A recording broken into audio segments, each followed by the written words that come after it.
আসসালামু আলাইকুম।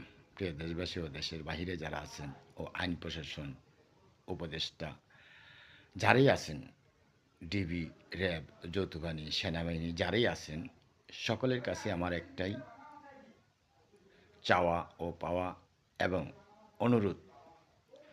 আপনাদের সকলেরকে আমি বিশেষভাবে অনুরোধ করছি এবং জানিয়ে দিচ্ছি বা জানাচ্ছি, একজন ব্যক্তির নামে যদি ৩০ থেকে ৪০টি মামলা থাকেন, খুন হইতে এমন কোনো মামলা নাই যে তার বিরুদ্ধে নেই, এবং তার আপন ভাই, ভাইস্তা, ভঞ্জামাই, নাতি, বাতিজা সকলের নামে, ভাগিনা সকলের নামেই যদি খুন হইতে ১২ থেকে ১৫টি মামলা থাকেন, তাহলে যদি কোথাও গিয়ে আমরা বিচার না পাই বা তাদেরকে না ধরে, তাহলে আমরা এলাকাবাসী কার কাছে বিচার দিব?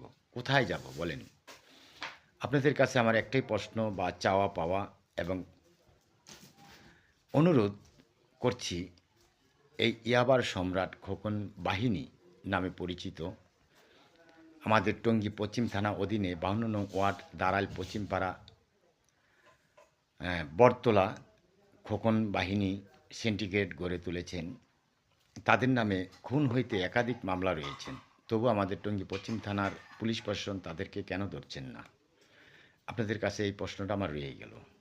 আপনাদের স্ক্রিনে আমি দেখাবো নে এই মনোয়ার হোসেন খোকন মিয়া ও তার বাহিনীদের কতগুলি মামলা রয়েছেন এবং এই ইয়াবার সম্রাট হিসাবে পরিচিত খোকন মিয়ার বিরুদ্ধে কতগুলি মামলা রয়েছেন। খুন হইতে ৩০ থেকে ৪০টি মামলা রয়েছেন এবং তার আপন ভাই বাইস্তার নামে খুন হইতে ১২ থেকে ১৫টি করে মামলা রয়েছেন এবং তার বোন জামাই বা যা তার সাথে খোকন বাহিনীর সাথে যারা জড়িত আছেন ১৫ থেকে ২০টি করে মামলা রয়েছেন খুন হইতে।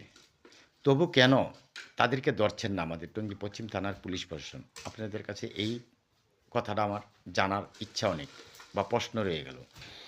আমি স্ক্রিনে আপনাদের দেখাবো নে এই মনোয়ার হোসেন খোকন মিয়ার বিরুদ্ধে কতগুলি মামলা এবং তার আপন ভাই বাইস্তার নামে কতগুলি মামলা রয়েছেন এবং তার সাথে যারা জড়িত তাদের নামে কতগুলি মামলা রয়েছেন। তাহলে যদি তাদেরকে এত মামলা থাকা সত্ত্বেও খুন হইতে যদি না ধরেন আমাদের টঙ্গী পশ্চিম থানার পুলিশ প্রশাসন, তাহলে একটা সমাজকে তারা ধ্বংস করতে সময় লাগবে? একটা সমাজের মানুষকে জিম্মি করতে কি সময় লাগে? তার বিরুদ্ধে কেউ মুখ খুলতে পারে না, প্রতিবাদ করতে পারে না। যারাই প্রতিবাদ করে তাদেরকে মিথ্যা মামলা, হামলা, গুম, খুন, অপহরণ করেই থাকেন। তাহলে এই দেশ তো টিকানো যাবে না, এই সমাজ তো টিকানো যাবে না। বলেন আপনারা? আমরা কোথায় গেলে তার বিচার পাবো? তাদের বিচার পাবো? যদি আপনারা তাদের বিচার না করেন আইনের আয়ত্তে নিয়ে, তাহলে তো আমাদের সমাজকে জিম্মিত করছে বা